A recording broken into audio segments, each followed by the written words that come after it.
What would you do if the scale read nearly 500 pounds? For most guys, that would be a death sentence. But today's guest turned it into a starting line, shedding over 160 pounds, running marathons, even ultra marathons, and proving that greatness isn't about looking a certain way. It's about stepping forward anyway. But now my guest today, Johnny Muresan. Johnny has dropped over 160 pounds. He has finished races from 5Ks to marathons to even ultra marathons. And today he's going to talk about his journey. He's going to talk about what rock bottom really looked like. Like, I'm not kidding, guys. Johnny is so inspiring. Like, I got off today's podcast and I literally felt like I could conquer the world. So what you're going to hear today is real. It's raw. It's absolutely powerful. It's a transformation story beyond belief and beyond grit. And if you ever thought it's too late for me, or I don't belong in that room, Johnny is here to prove you wrong. Let's get into it. All right, Johnny, welcome to Dad Edge, my friend. Appreciate you having me. Dude, okay, so I have to say this real quick. Whenever I see the name Johnny, I think of like, come on, Johnny, get him a body bag, Johnny, like from Karate Kid. I wish I was that cool. I don't know, man. Like Johnny, like he wasn't that cool. He was a bully. You know, he was Yeah, I kind mean, of but they did a good job in redeeming him in the new series. I don't know if you watched that, but I did a little bit. yeah, A little bit. Yeah, they did a pretty good job with that. So yeah. well, dude, this is I'm so excited to talk to you. I researched your story. I don't know how well you take compliments, but dude, your story is so inspiring, man. Appreciate that. Yeah. What got you on this journey? Like what was the thing that lit the stick of dynamite? Yeah, so I kind of asked kind of what's my rock bottom moment. Um, I didn't have like a specific rock bottom moment. I obviously got to on the outside side. I was at rock bottom. I hit 497 pounds. What happened was a few years ago, I ended up tearing my knee. I install tile for a living, so I ended up what they think was a suspected torn meniscus. So I've always been a bigger guy. Grew up playing sports. I played football. I did all this stuff, and I always moved well for a big guy.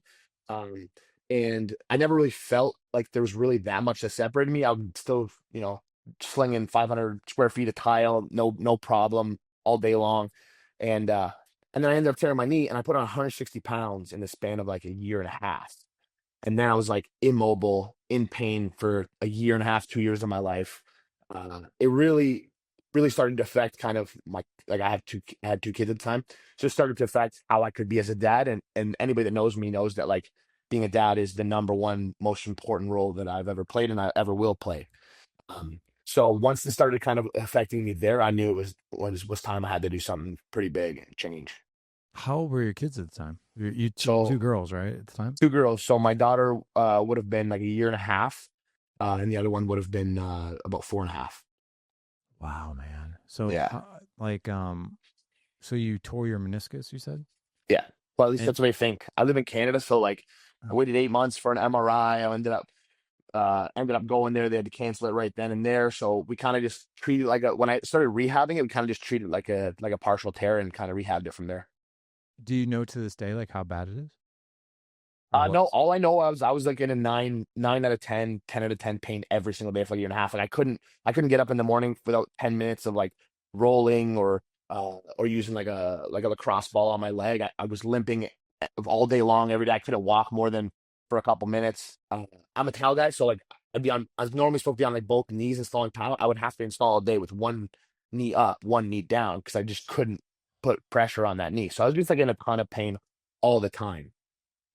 Yeah, man, chronic pain is no joke. I Yeah. my background is in med devices, and one of the devices that I sold back in the day was for alleviation of pain in the back. So people come in with excruciating chronic pain, and then same thing. Like I injured my right knee 2 years ago, needed surgery, like chronic pain, like from the moment I woke up to the time I went to bed, and it would wake me up in the middle of the night. And Mm. then May 4th of this past year, I tore my patella tendon on my other knee. And Man, that was horrific. And it's funny. jeez. It's funny, not funny. I have two business partners in the Dad Edge that live up in London, Ontario, and they're like, if you would have done that injury up here, you'd be waiting forever for surgery. So Forever. yeah. So dude, I understand like how chronic pain will impact your mental health like Yeah. horrifically. Like it's like the first thing you think about when you wake up, last thing you think about when you go to bed, and every minute in between. It's like this constant like I don't know. It's like carrying 100-pound rucksack around. Well, it was like, yeah, so it kind of magnified everything that I had in my life that I was running from. So it magnified every single problem that I ever had. I've been a guy who's always like I spent almost two decades working out in the gym. I've been a guy who's always tried to out eat a bad eating habit, working 12 hours a day, been a workaholic. I'm when I get home, I'm trying to have these like trying to be this energetic dad who's running around with my kids in order to kind of sometimes even compensate for the fact that I'm just working all the time. And I get my injury and got to 500 pounds, and that just magnified everything. So rock bottom was not just physical for me, like basically as rock bottom as you can get in terms of mentally and all that kind of stuff. That's kind of where I ended up as a So result. Yeah, so like 160 pounds over how long did that take to put on? I think between probably like a year and a half.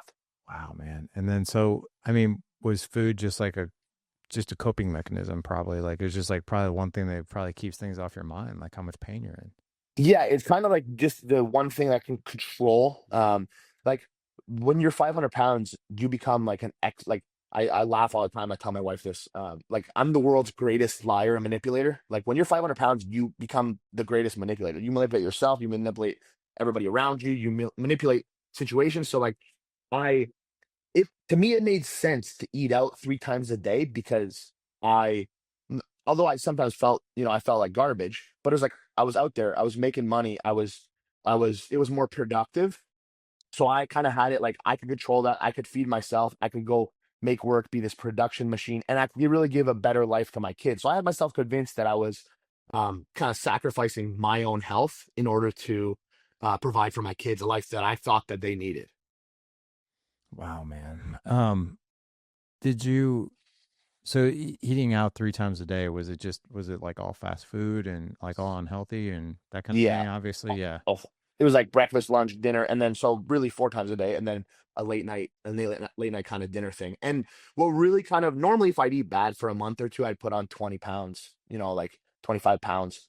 Uh, like if I I went off the deep end for let's say 2, 3 months, but I had kind of started working out and trying to take care of my eating, and I had been doing some different types of diets. I ended up doing the keto diet, and after the keto diet was when I tore my knee, and then I blew up like crazy when I just started going back to normal eating or even massive excess eating. Where like normally I wouldn't really put on that much weight that fast. That was new to me for sure. But that kind of my body just wanted to blow up after that. Wow. And then obviously you're running now, like you're doing all Yeah. these amazing things. So you had surgery to fix the knee? No, so I didn't have surgery. So I went. I got ultrasound. They're like, yeah, we think it's this is a meniscus tear. You got to get an MRI. MRI took 8 months.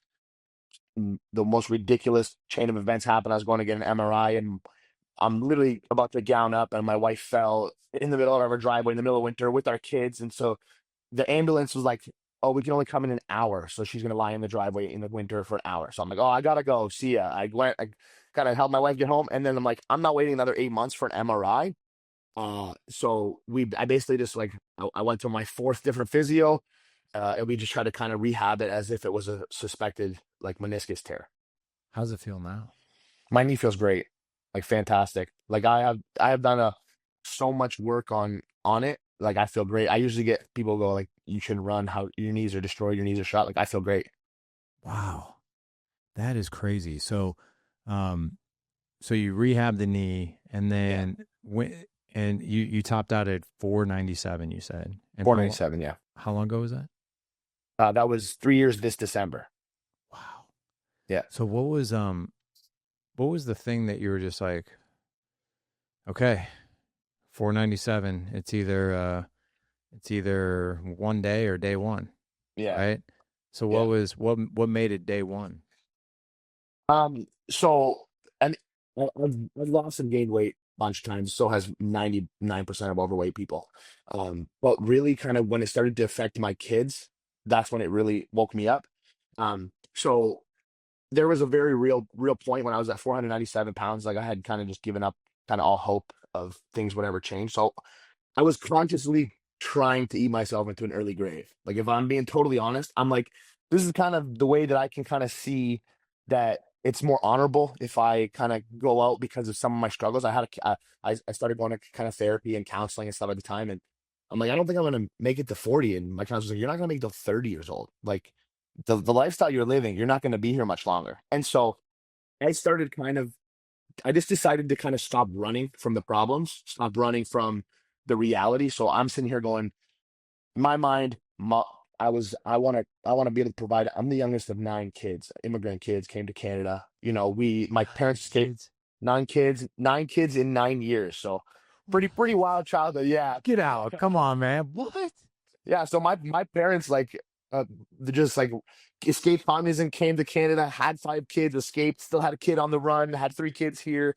And so like my parents did a great job, but we didn't have a ton, right? So I've been working since I was, 11, 12 years old.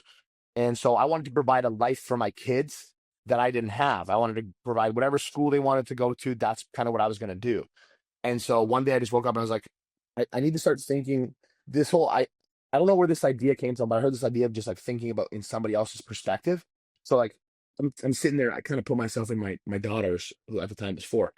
And I'm like, at 18 years old, is she, first of all, if I think about it, is she going, okay, dad, I want to go to, Michigan, which I'm a Michigan fan. I don't know.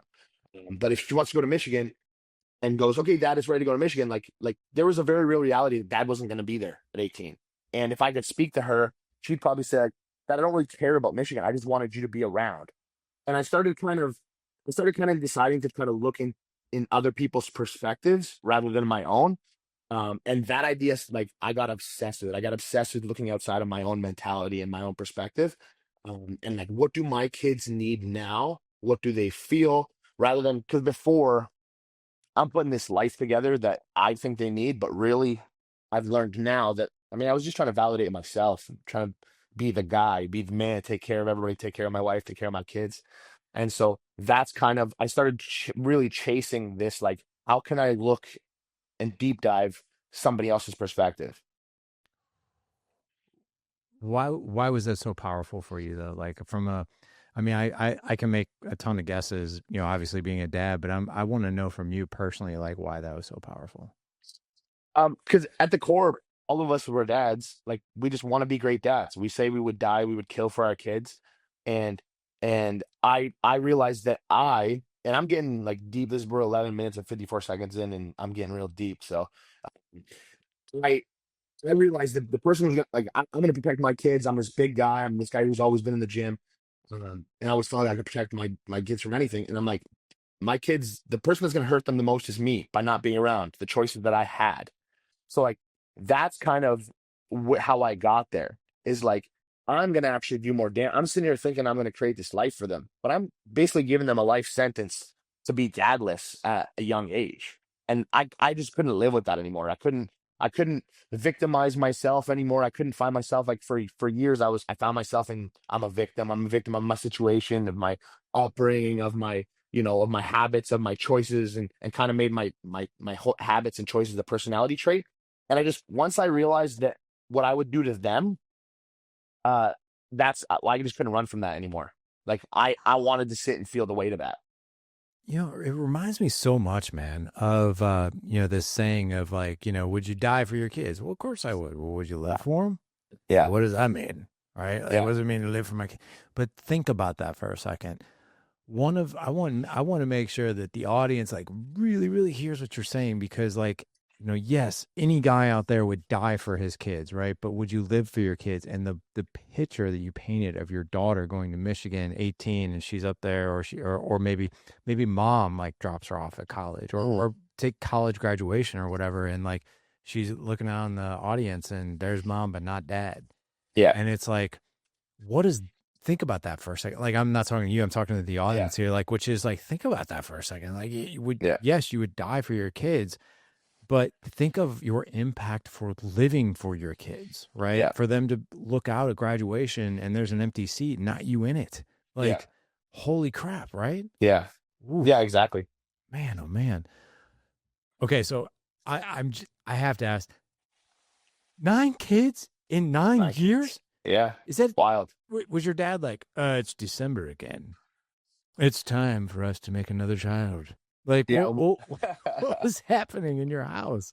Well, my parents like I come from Yeah. a religious background, Christian background. My dad's a pastor, so just like as many kids as God wants to give you, that's how many we're gonna have. So they just like lucky enough that they had lucky or unlucky enough, however you want to see it, they had 9 kids. I mean, they had the perfect one last, which was me. Yeah. So maybe they would just keep trying until they found the right one, and then they're like, okay, we're good. You know what? Yeah, your dad was probably like, finally, we Yeah. could stop. Well, He's finally, here. one that's not like, I'm everybody else. I'm the only one who looks like I do. Like everyone else in my family, there's nobody taller than like 5'7", 5'8". I'm like, Even the I mean, I'm not guys. super tall. Even the guys, yeah. Like my dad's like 5'4", brothers are 5'4", 5'5". Like I have one, but I'm like, none of my brothers have ever been over 200 pounds ever. None of my siblings have ever been over 200 pounds, and I'm like, I'm not incredibly tall. I'm 6 feet tall, but 497 pounds at the heaviest. So like. I'm a little different in terms of the family, which is hilarious because I'm actually I was always the most active one. I played the most sports growing up. It's so fun. You know what's so Yeah. funny now is like you could like just go to your older siblings and be like, you shouldn't have messed with me when we were Yeah. younger. Yeah, exactly. Right? I'm taller, I'm bigger, I'm stronger. Yeah, exactly. We it's funny, we my 17-year-old, he's in his senior year of high school right now, and right now he just got accepted into this program called CAPS, which is career advancement professional services. So basically it's a fancy way of saying like he gets to leave high school. He only has to go for a half day, and then he's part of this other, like, it's kind of a crazy hard program. Like you have to apply for it, you have to interview for it, like all this stuff. Like, and it teaches him business and entrepreneurship. So it's like this really cool, like, sort of program that teaches him all about like life and business and all this other stuff. And I speak at this program every single year, and this is gonna be the first year where he's actually there. And Oh, nice. part of my story of how I started Dad Edge in this organization was actually spanking him when he was 4. And I joked with, he's huge now. He's bigger than me. He's 200 pounds, which I'm only 175 pounds, but he's 200 pounds. His thighs alone are 28 inches around, like Oh, 28 and wow. a half. He's a center for the football team, and he's just a absolute. He's so strong. It's not even funny. And I joke with him all the time. I joked with him. I was like, I'm going to be speaking at your thing in November. I was like, should we like reenact the story where like what would happen now if I spanked you? Like, would you pick me up and like throw me through the wall or hit me with a Oh yeah. chair? Tables have turned. Oh, dude, I don't even think about messing with him now. But My mom laughs every time she. I remember the last time she smacked me, and she does too because she went upstairs and had to like ice her hands. So she came in the room and started giving me the old European spanking, and she's like, I went upstairs with a straight face, and I went right grabbed ice and put it on my hands like I couldn't handle, but she couldn't let me know that it right. hurt her in the moment. So Oh wow, man. Yeah, it's kind of like that part in like I don't know if you've seen Man of Steel, or was it Henry Cahill, where he's in the bar and the guy goes to push him and he just like completely, like, it's like hitting a oh puppy all, like the guy yeah yeah yeah yeah yeah yeah. like, oh, maybe I shouldn't mess with this guy. Yeah. Um, so okay, so let's go back. So you're like, okay, day one, right? Yeah. I'm doing this. How did even like doing like marathons and running even start to play a part in all this? Yeah, well, I kind of hit it as what I would consider as rock bottom as you can get, like physically. I know there's always somebody worse off than me, but I couldn't just do what I've done before, and it's just like, okay, let's just go to the gym and let's just start lifting weights again and all that kind of stuff. Like I could barely walk. I was in constant pain, and so I had to take like I was in basically like the most humble position I could be in. Like, so I just started walking. I started walking for a couple minutes at a time, just, trying to just get more time on my feet because that's what gave me the most amount of pain was walking. Um, so, uh, funny enough, I went to Hawaii, a month after kind of I had just gotten started. I remember like I tried to do a couple hikes, like the easiest hikes on the island basically. And I was in constant pain. Like I'm sitting here like spending 30 to 40, 50 minutes every single day trying to foam roll, trying to use like all that stuff, whatever I can do to possibly get some sort of relief. Um, and just brick by brick started clawing myself back. I knew that I had to kind of not just look at this in terms of like how do I get my body physical? But it's like I gotta start attacking some of the problems that kind of got me to this place. Like I've always had a food addiction. I've always tried to outwork it. I've always just been that guy who's steady and climbed basically his whole life. And I really had to like start paying attention to it. So I started looking for kind of hard things to do to kind of just start stacking. I like to call it stacking bricks or stacking wins in the record, right? Like in the win column.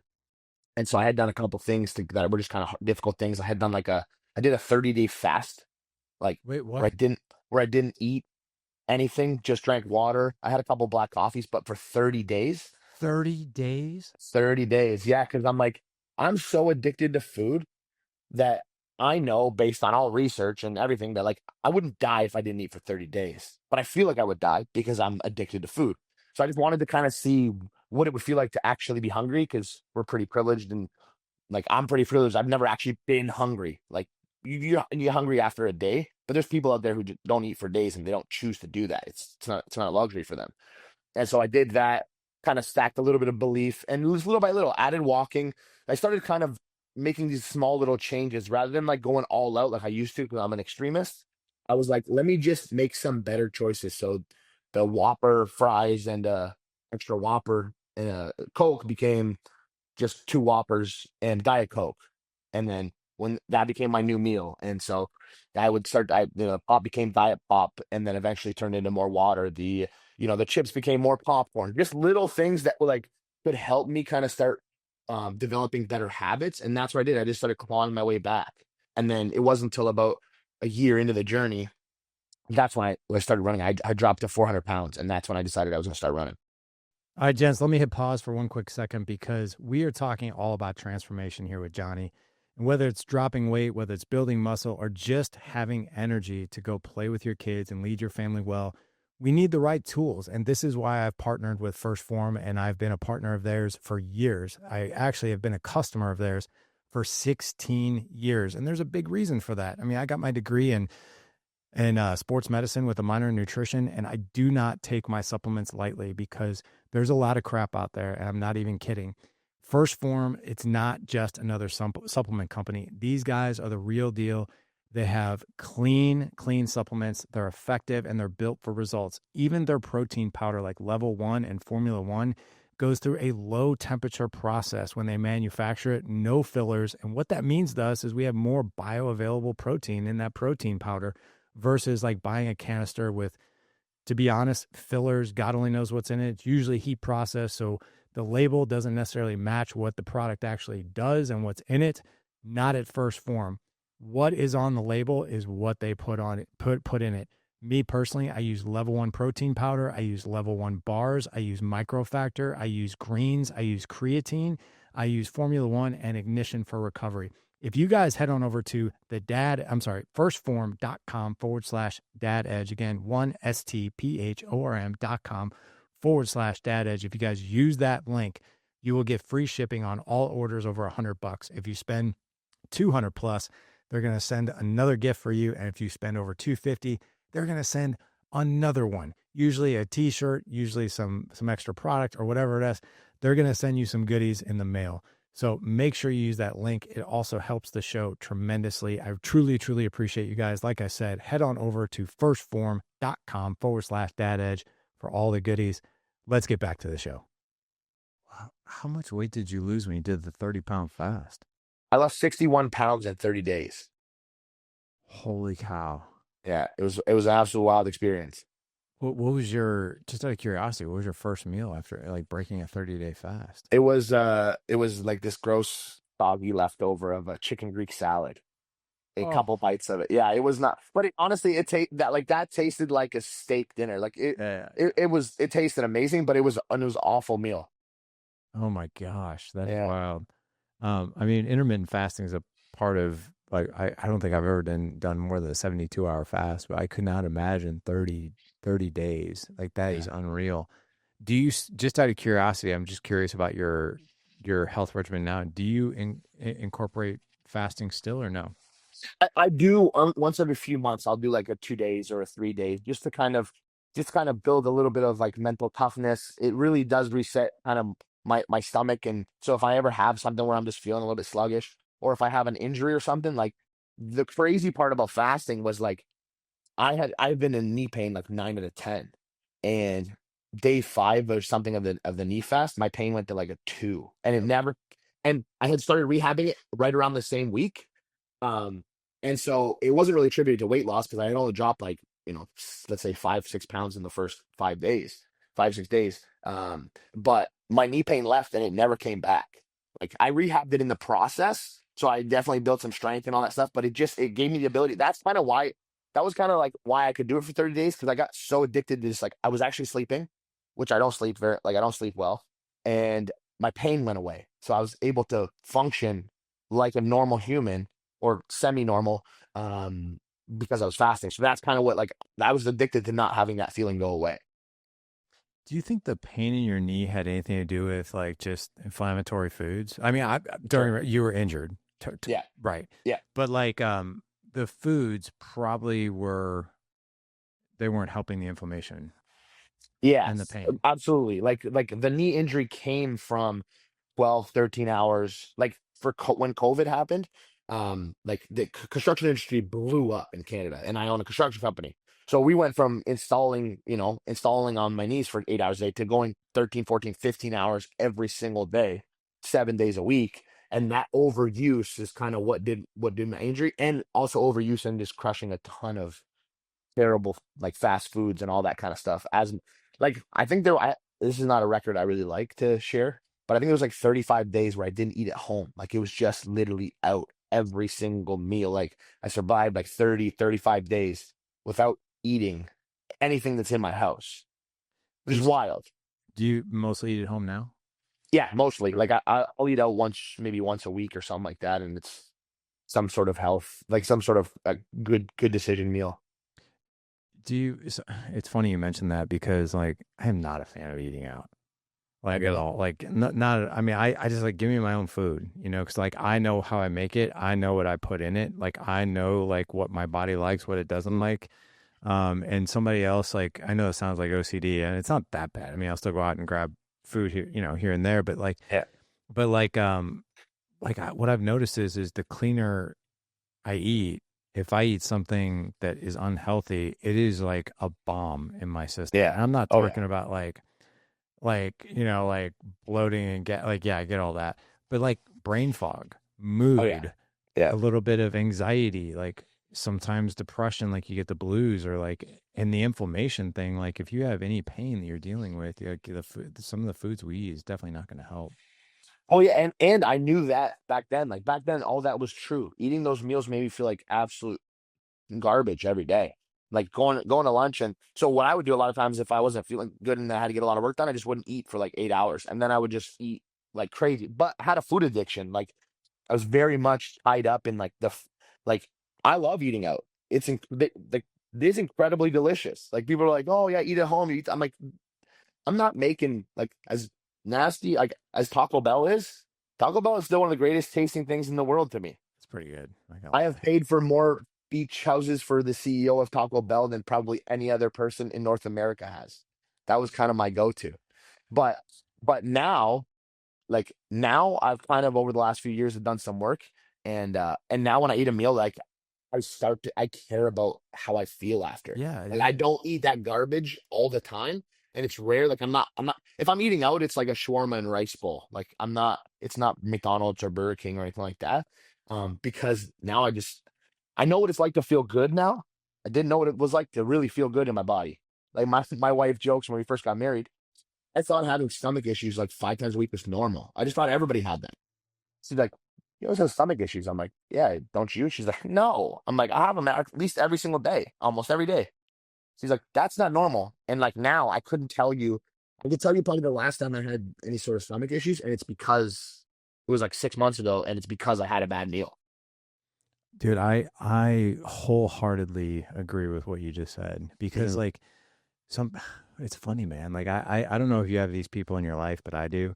I've been kind of obsessed with fitness for about 30 years, but like but I was an overweight kid. Like I I feel your pain to some degree. I mean, like I was the kid, I don't know if you grew up like this, but I did. Like I was the one who was bullied for being overweight. I was the one who had Mhm. like, you know, you like I talked about this on a podcast like several months ago that like when I go, I'll never forget this one time. I think I was in sixth grade. I went to a public pool with some friends, and that's when Stand By Me came out, the movie Stand By Me.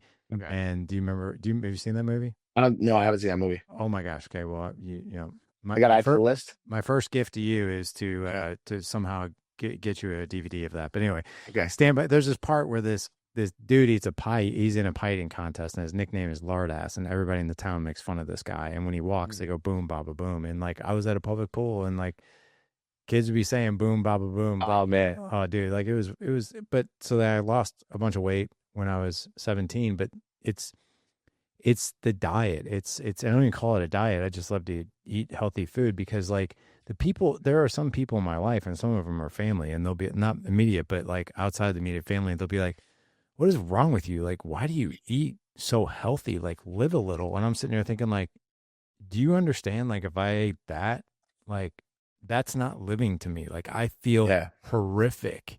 Yeah. Like, I feel like shit when I eat like that. Yeah. You know what I mean? So I understand. It's like anytime I make a decision on food, I'm like, what am I going to feel like after that? Yeah. You know what I mean? Like, is that the first thing that kind of goes through your mind now? It's starting to, like, I'm probably 50-50. Okay. Like for me, I go, mine more goes to like, okay, how's this gonna affect my training for the day or my training for the week? It's not necessarily like because I'll muster through some like feeling like garbage, but it's like, how's this gonna affect? Right now, I got some like crazy goals that I want to accomplish, and so I'm laser focused on those, and that's what kind of makes sure that I'm eating what I'm eating. Because I was a kid who like I did have like I mean I had people, especially the people closest to me, were the ones who kind of made comments most about my body, and the shame of that never really made me do anything different. I just like became more athletic, or I started working out more, or I justified it in some other way. Like I'm 400 pounds, and I'm like, but I can squat over 600 pounds, so I'm still fine. You know what I mean? Like so, I always just found some sort of justification as to why I could survive in that big of a body, and I never had to actually focus on my food, on my nutrition, on the stuff that really matters. That makes a lot of sense. And it's to some degree, I get you, man. It's like, sometimes it's 50-50 'cause you're like, oh, dude, that looks really good. Yeah. And then you're like, maybe not. Like, I'll tell you kind of a funny story. We went on vacation. This was a few months ago. And, it was, since I busted my knee, I was stuck kind of back in the cabin, like literally when my family went out to like this excursion thing for like 7 hours. And I was like literally just like back at the place we were staying. I was like, I was kind of in my head. I was like, God bless this stupid knee injury. It's keeping me from so much shit. Like I was just like really in my head about it. And like, I was like, maybe I'll eat some lunch. And like that lunch turned into like some Oreos. And then it turned into like some of those like fudge striped cookies that Keebler makes, and then some potato chips, and then Mm, and before I knew it, I'm just like munching on junk food and watching TV, and dude, I felt freaking terrible. awful. I'm sure you felt Oh horrible. my god, it was Yeah. bad. But so the running, the marathon thing didn't come till later, Yeah. right? That came last January. Last January. What was your Yeah. first like competitive race that you did, run that you did? So well, I ran my first 5K, which was Yeah. last July. We have like this Canada Day. So we have like a Canada Day race. I ran my first 5 kilometers there. And then my first big one was a half marathon. That was last October. So basically last January, I was 402 pounds, and I had kind of built a little bit of momentum. I had kind of like, started to kind of take a hit at some of the habits that I've had, but still very much like really struggling with the food. And I was like, I need something that I can't do and that people don't think that I could do. What's the one thing that like nobody my size is doing? And that's like what I'm gonna do. So I was like, I'm gonna run a marathon in 1 year from now. And I was 400, which was funny because I was like running for 30 seconds and completely destroyed after at the time.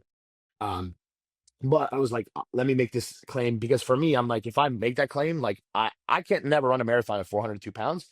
But if I make that claim, the person that I kind of have to become by the time I get there, that person can run a marathon. So I really kind of just like gambled and put all the chips in the middle and was like, if I just say it out loud, and that's what I started kind of posting about it on social media. And all this through like knee issues and stuff like that. I mean, I know the knee issues kind of calmed down, but what was your time on that half marathon? Half marathon, I did 3:09 or 3:08. Oh my God. Yeah. That's, so I ran a half marathon last October as well. Yeah. Yeah. And it was my very first one. Yeah. And I finished dead last in my age category. Really? I finished the half marathon and it was like, I think it was literally, it was 3:17. Really? I I mean, you suck. finished. You got the I medal. finished. Yeah. It was just like, but dude, I just suck at running. Like I'm just I so, always tell people, I always tell people like I got first in my weight class. Like there's nobody out there. I was 365 pounds at the time. There's nobody out there that size. that's on. And for me, I was just like, I just want the medal. I Yeah. want to do it. And for me, I was like, I just want to run it. And for me, it was like, I don't want to walk. Like I know walking still, you're still a runner if you walk and races and all that kind of stuff. But I'm like, what can I grind something out for 3+ hours? Just hold on to something for dear life without stopping. And that's kind of my main goal. And I'm just like, as you know, like it's even at 3:08 for the time, the feeling is insane. When you cross the finish line, the runner's high you get is absolutely wild. It really is. Like I was actually surprised. Like the runner's high for sure, Mhm. and then like you just it's like the bottom falls out. Like that's when you Yeah, start to feel like I think the adrenaline's kind of gone. Like yeah, you're just like, holy crap! Like my body is like I can definitely tell I went through something. Like it's hurting now. 100%. Yeah, Yeah. exactly. And you Yeah. ran your first full win. So January they just passed. So exactly 1 year plus a day from that first kind of video that I made that I was like, I'm gonna run a marathon in a year. And I went, ironically, like I picked Hawaii. I went and ran it in Hawaii because 2 years prior to that in Hawaii was when I was couldn't make it on barely make it on the hikes. When I was in ton of pain and I was kind of in the rock bottom and in more ways than just physical. So I'm like, let me kind of go redeem myself in the islands and do something cool. So What did that mean to you? oh, it was everything. Like the 2 years before that, I was kind of everything had kind of hit rock bottom for me. Like body wise, I actually decided that my wife and I wouldn't be married anymore. So I'm like, this is our last family vacation. After this, I'm done. I hadn't dealt. There's a ton of like feelings and issues and stuff that I hadn't dealt with, bitterness, anger, and that I have never kind of worked through. Childhood stuff, generational stuff that I kind of just like I became a victim of it and became a victim of my own issues. So the 2 years before that, I was just like, I'm completely done. I don't care what happens. I don't care. At this point, I don't even care if kind of I'm around in a couple years from now. I just want to kind of escape this pain. And then kind of as I started to kind of rewire and change my life, I was like, I'm gonna go back to Hawaii and kind of reclaim exactly where I felt like the worst version of myself.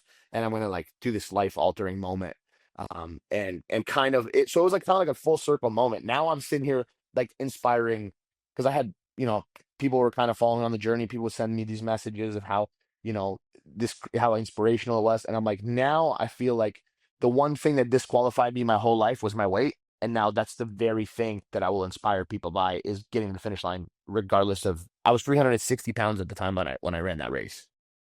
That is unreal, man. And Yeah, I love the fact that you went back to the same place where yeah, you had your lowest point to go capture one of the highest points. yeah. Right. Man, that is unreal. You said your wife and you at 2 years prior to this in Hawaii were almost done. Like that was the last vacation? Or Yeah, that like could have that's been? that wasn't like I said like we're done like we're separating after this. We kind of had like we were still living in the same house but we were very much not together. And I was like, yeah, this is kind of the last for me. So when we get back, like it's gonna be kind of the whole thing. I'm moving out and all that stuff. But Did she know that? luckily, she knew that. Yeah, I told her that. Yeah. Wow. So it was like it was as low as you could possibly get. And then luckily, we I mean, we since then, my wife and I are the best we've ever been. We rebuilt our relationship up from the complete rock bottom. We just had our third kid and that's kind of my ride or die now. So that was kind of full circle. My whole family came with me to Hawaii. And also like I'm 360 pounds. I'm running a marathon. I'm not running it in Windsor, Ontario. Like I'm gonna run it somewhere cool, get a vacation out of it. Hawaii's like if you go on the beach in Hawaii and you're a bigger dude, like they're just like all power to you, like get after it. So that's kind of was I purposely wanted to go there and just like celebrate the fact that like there's a new life here. Like it wasn't like I got my old life back. It was like we created a whole new one. Hmm. Okay, so this is the direct based on what you just said. This is the direction I want to go in. Okay, Okay. so you suddenly, and by the way, I'm really shocked that you would pick Hawaii over Windsor. I mean, like Windsor is so beautiful. I mean, Like Hawaii. I mean, they want call Windsor the rectum of Canada. So oh my god. they do. I think I think Jimmy Fallon referred to it on his show as the rectum of Canada. So Oh my god, that's great. That is yeah. great. It's so funny. No, but like there's, if there's any guy out there listening that's like my health, my physical health, my mental health, my emotional health, it really, but let's just really shine the spotlight on the physical health thing because I know that you and I both know once you start taking better care of your physical health, the emotional and the mental health will follow suit. Mhm. But that's the first domino sometimes is the physical aspect, right? But Mhm. a lot of guys will easily, very easily put their own physical health or even self-care on the back burner for the sake of everybody else. And then it Mhm. comes and it really bites them in the rear end. They're like, wow, I don't know if this was the way. You had this entire like renewal of your relationship um after you had decided like, hey, this is not the route I'm going to go, right? And then this redemption story of going back to the same state that you had your lowest point, you have one of your highest points, and now this is your wife is your ride or die. Yeah. What part did you taking care of your physical health suddenly start to impact the relationship with your wife?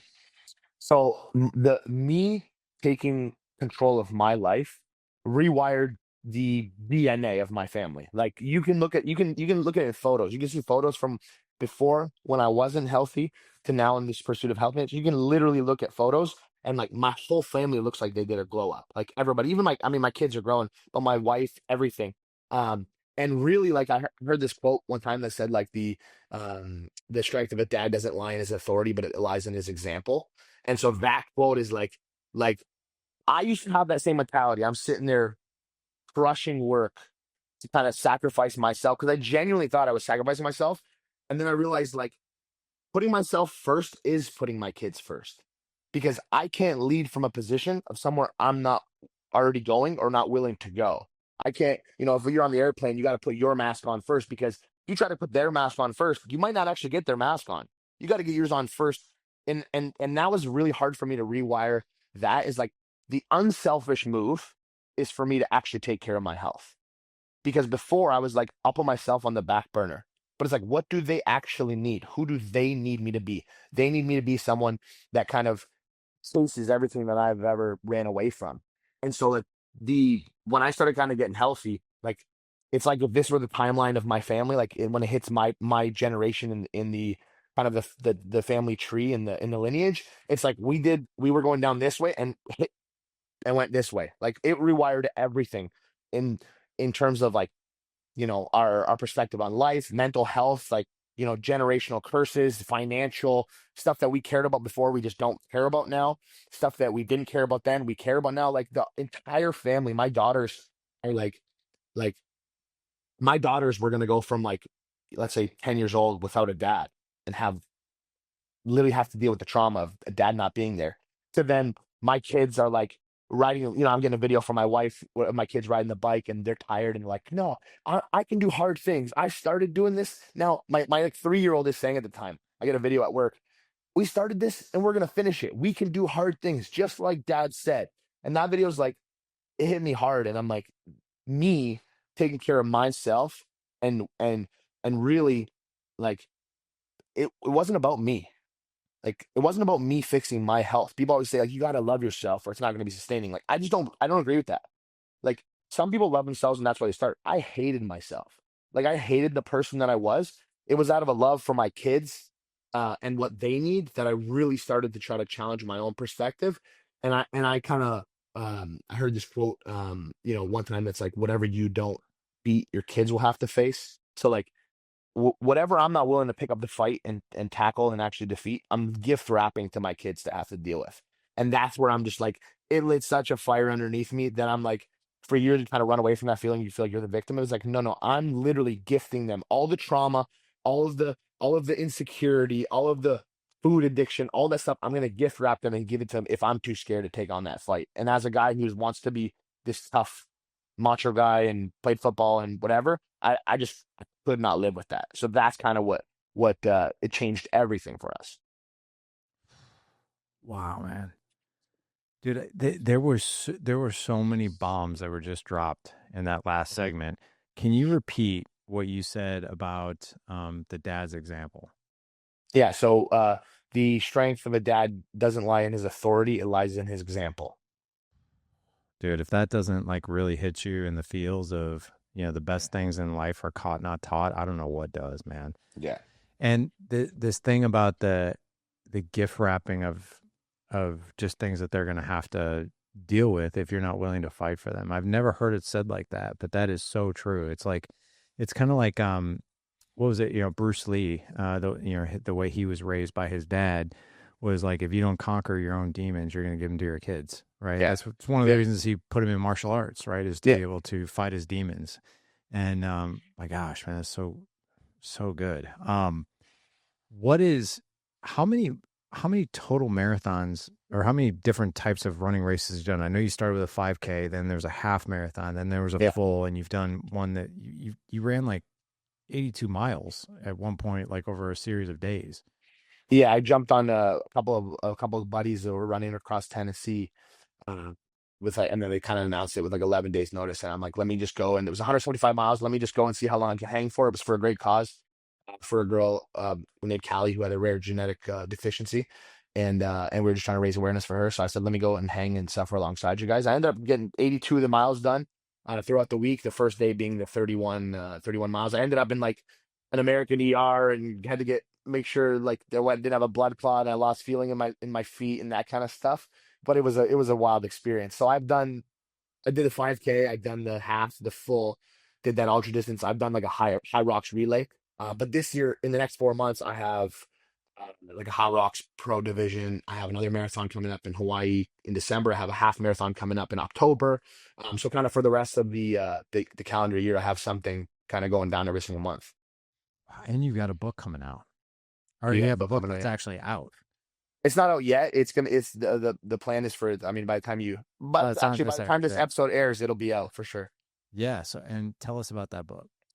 Yeah, so the book is it's called Run Your Life. So it's just the taking back ownership and control of your life. For me, I used running to do that. Running, people say like, you know, why choose to run? It's kind of stupid at your size and your weight and all that kind of stuff.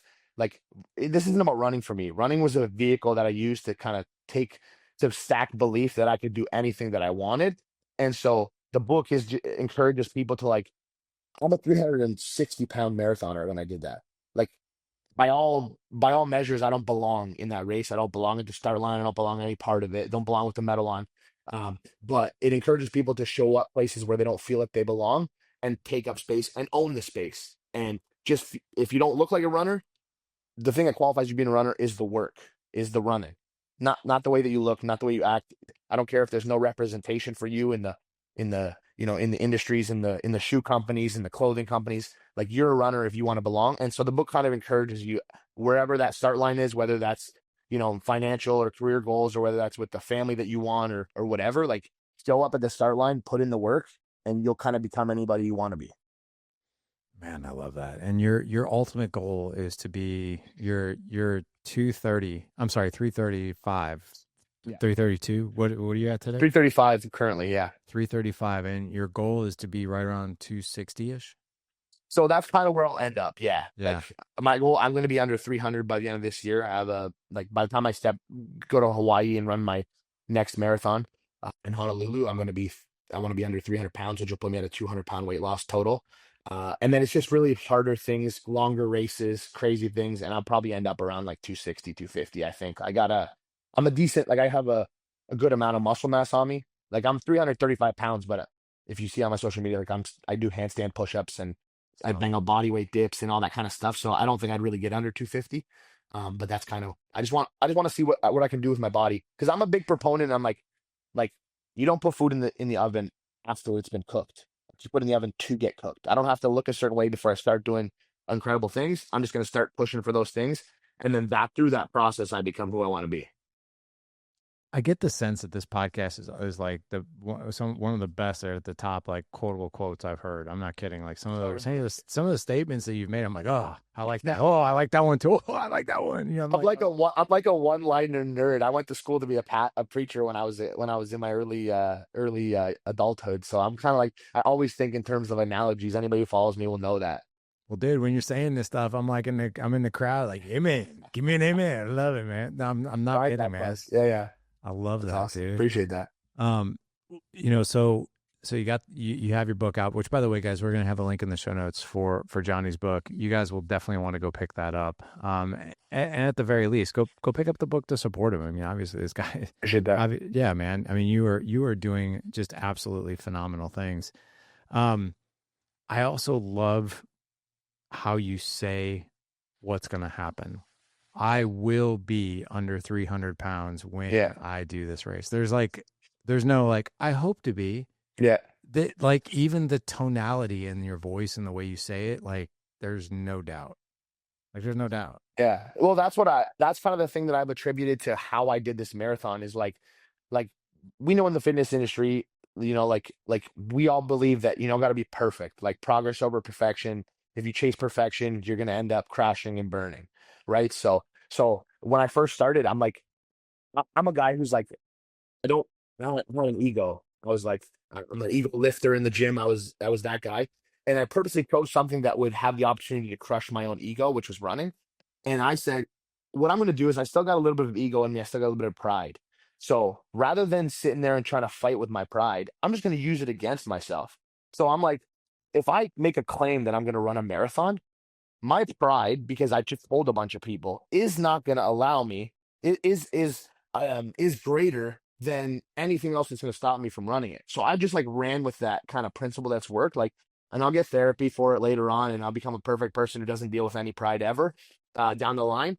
But it's like if I make that claim, right, then it kind of forces me to do it, right? If I don't want to be known as the guy who's backing out, the guy who's not showing up, the guy who's not reliable, then making that claim is the thing that I should do. Like I try to basically stack my chips in the middle and then just like let's just go make it happen. Because if I don't, because we live in a society that people don't commit to things, but they're also not held accountable for when they don't do anything. So I'm like, I'm going to commit to it out loud and in public on purpose so that I can be held accountable to it. I love that, man. Yeah. Public accountability, man. That's, if you really look at stats, like how people actually attain something, it's being held accountable, and actually there's a cadence to be held accountable. The American Society of Training and Development did a study on accountability not too terribly long ago. But basically, what they found was is if the biggest deal maker that would solidify somebody's goal was a cadence around accountability, not just going out and telling somebody, but like a cadence, like where you check in. And for you, it sounds like what you probably do is you leverage social media. And I know you also you work with people, like you train with partners, right? Yeah. Yeah. Like I go to it's not necessarily a CrossFit gym but it's kind of whatever they call it now, hybrid gym. But I purposely, when I went to my next, like I had a gym set up in my shop with a ton of equipment that I purchased. And, I have a great setup here at the house, but I started going to this gym because I just wanted to get into a room with people who were way better than me and who are doing things like I'm walking in to a gym where like you got guys doing and girls doing bar muscle ups, and I'm sitting here going, well, I can bench press 4 plates. You know what I mean? Like, so I got somewhere where like I could have the opportunity to be humbled, and that's really what's taken me to like. So I've kind of been just chasing people who are just way better than me. Whether and the funny thing is like I tell people this all the time. Like a lot of people don't even realize I'm chasing them. Like there's people on social media who I've never met who I'm like I'm chasing that person. They have no idea, right? But that's kind of who I'm aspiring to be, and that's why I'm keeping myself accountable. Because at this point, I don't care about performance. I don't care if you're stronger, faster, more athletic than me. You're not going to outwork me. Like that's what I care about. That's the currency in my mind. I don't care where you're at in terms of physical ability, but if you work harder than me, then that's something where it's going to light a fire, in me to kind of keep up with you. And the way you say that, I believe every bit of that. Like I wouldn't want to go try to outwork you. There's no way. You'd kill me. Like you're already running half marathons faster than me, but I don't.